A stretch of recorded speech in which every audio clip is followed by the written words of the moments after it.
প্রভু নীলমাধব প্রচার পাই আপন ইচ্ছাই প্রভু। তাহলে কে জগন্নাথ? প্রত্যেকটা জিনিস ভালো করে জেনে নাও মায়েরা। ভগবান শ্রীকৃষ্ণ সশরীরে লীলা করেছিলেন, প্রকট ছিলেন ধরাধামে 125 বছর, একেবারে শাস্ত্রসম্মত। যদি কারো বাড়িতে সারাবলি ভাগবত আছে, আশা করি আমার সাথে একমত হতে পারবেন। ভগবান কৃষ্ণ বৃন্দাবনে ছিলেন প্রায় 11 বছর, আর মথুরাতেও ছিলেন 11 বছর। কত হলো বলো মা? আমি অঙ্কতে ছোট থেকেই কম ধরি।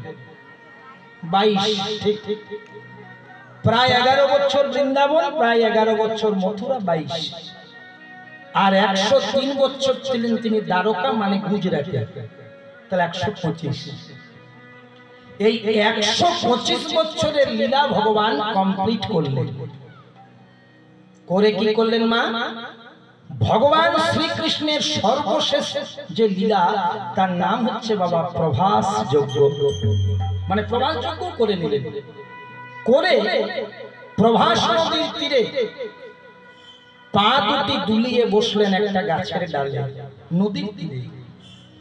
বর্তমান যে জায়গাটি আমি নিজে গিয়ে দেখে এসেছি, যারা গেছেন আমার সাথে একমত হবেন, বর্তমানে সেই জায়গাটির নাম হচ্ছে ভালুকা তীর্থ।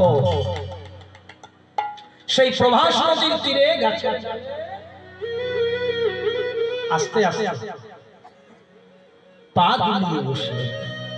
ভগবানের আতুল রাঙা চরণ দুটি দুলছে, আর একজন ব্যাদ, কি নাম? এই দেখো কি সুন্দর, এরকম ভাড়ার ঘর থাকলে রান্না করতে সুবিধে হয়। মায়েরা বললো জোড়া ব্যাদ। একজন ব্যাদ, ব্যাদটির নাম ছিল জোড়া ব্যাদ। সেই জোড়া ব্যাদ মনে মনে ভাবলো, আহারে গাছের ডালে কি সুন্দর দুটি পাখি বসেছে। আবার কোন কোন মতে হরিণ, দুটো। কেউ বলে জোড়াবেদ ভাবলো দুটো পাখি, আর কেউ বলে জোড়াবেদ ভাবলো দুটো হরিণী। এখন শিকার করবে বলে তীরটি নিক্ষেপ করবে। যে ভেবেই তীরটি নিক্ষেপ করুক, তীর গিয়ে লিখলো, তীর গিয়ে লাগলো ভগবান শ্রীকৃষ্ণের আতুল রাঙা চরণ। ভগবান মনে মনে চিন্তা করছিলেন, এটাই তো আমি চাইছিলাম। ভগবান পড়ে গেলেন প্রভাস নদীর জলে, লীলা সম্বরণ হয়ে গেল। দাপর যুগের লীলা কমপ্লিট হয়ে গেল। পরমানন্দ ভগবান ফিরে গেলেন বৈকুণ্ঠে। পিছনে পিছনে নারদ মুনি গেলেন। নারদ মুনি বলছে, প্রভু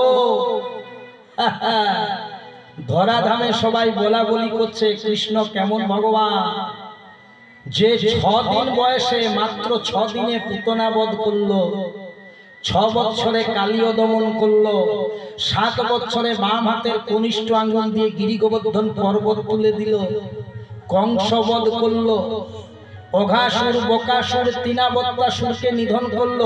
সে কিনা একটা ব্যাধের হাতে মরে গেল। ভগবান হেসে হেসে বললেন, যারা বলছে বলতে দাও, তারা ভুল বলে। ভগবান বলে দিলেন, কখন তোমায় কে কি বলিবে, কখন তোমায় কে কি বলিবে,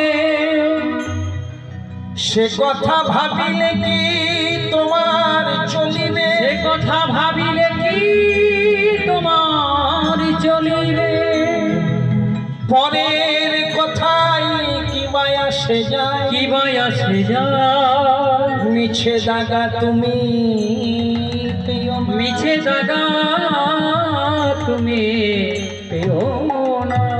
ভগবান বলল, শোনো নারদ মুনি, আমি যার হাতে লীলা সম্বরণ করেছি, যার নাম জোড়া ব্যাদ, ও সামান্য ব্যাদ নয়। আস্তে আস্তে